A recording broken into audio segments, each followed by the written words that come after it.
Our first speaker, John Hersam. Untie your tongue and lap up table topics. Untie your tongue and lap up table topics, John Hersam!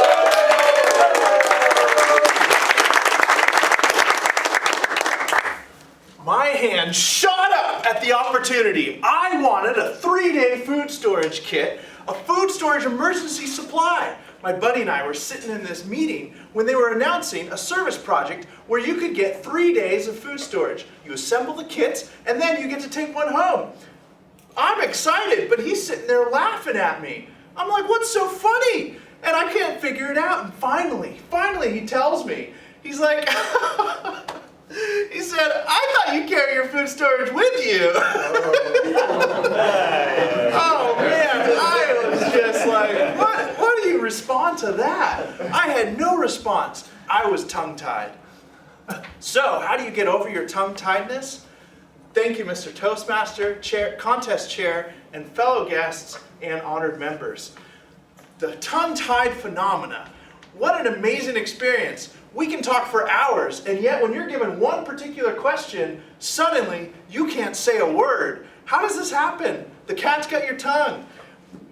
What we need to do is find a way to overcome that. I've been tongue-tied many times, and let me share one experience that I had. So, it was a beautiful day and a beautiful woman. Now, let me be clear. The day was beautiful, but she took beauty to a whole new level. When you think about all the different things that beauty brings, it took my breath away. I was looking at her, and I couldn't breathe. I mean, I thought maybe I had died and already been in heaven because it was such an amazing experience. I knew I had to meet her. So, one day after church, I saw her standing in the hallway, and I knew that this was my opportunity. So, I was wondering how to approach her. And that's when I saw her with a piece of paper. It was one of those membership forms where you fill out all your personal information when you're going to join. And I thought, maybe I can make a conversation. She was looking like she was looking for somebody. She was lost. And I said, great. I know what she's looking for. She's looking for her knight in shining armor, of course. So I decided to get myself ready, and I decided to just trot on over there. I said, hello, I'm John. Pleasure to meet you. How may I help you? To which she responded, I'm just looking to turn in this form. Well, it's your lucky day. I'm the preacher's secretary. I know exactly who to turn that form into. I'll help you out. So just give me the form and I'll take care of it. To which she responded, I don't just give my personal information to anyone. Anyone? Here I am thinking, did she not just see me trot over here? I'm a knight in shining armor. I mean, how in the world can she just not see that in me? So, be calm. Don't get tongue-tied. You think too much, you sometimes get tongue-tied. So think clearly. All right. Well, I can understand your concern. I really couldn't. But I could take your information and fold it up, and then I could bring it to the person that requires it. How does that sound? It's really not a big deal. I've done this before. I thought I handled that pretty smoothly. I didn't get tongue-tied. We're really moving forward. To which she responded, not a big deal? My information is not a big deal? Holy cow, who is this woman? I mean, really, she's like a beautiful woman stuck in a crazy mind, a paranoia. I couldn't believe it. So here I am thinking, okay, they're starting to have people gather around. I'm noticing people are looking, hey, who's John talking to? Why is she talking to him? And what's going on? Why is all this commotion? All right, another way to get tongue-tied is when you start thinking about what other people think. All right, stay focused, stay in the moment, just be confident.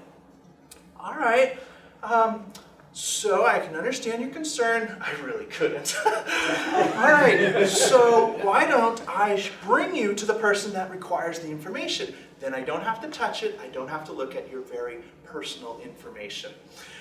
Well, at this point, she bursts out laughing. I'm just kidding. Just kidding? I'm a knight in shining armor, and I'm like sweating. I've soiled my armor. Oh my goodness. Who are you? Don't just joke with someone like that. All right.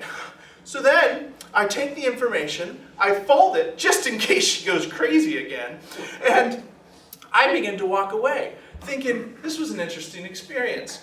To which she turns and says, oh, and by the way, don't look at my phone number and stalk me or anything. I was like, who is this lady? What? I mean, by this point, I'm like, I don't know if we're joking. I don't know if we're having fun. I was overwhelmed.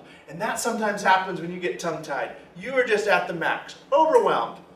I just wanted to get out of there. The only way to overcome that is practice. You got to practice for those crazy opportunities, crazy experiences. And you know what? That's what I did.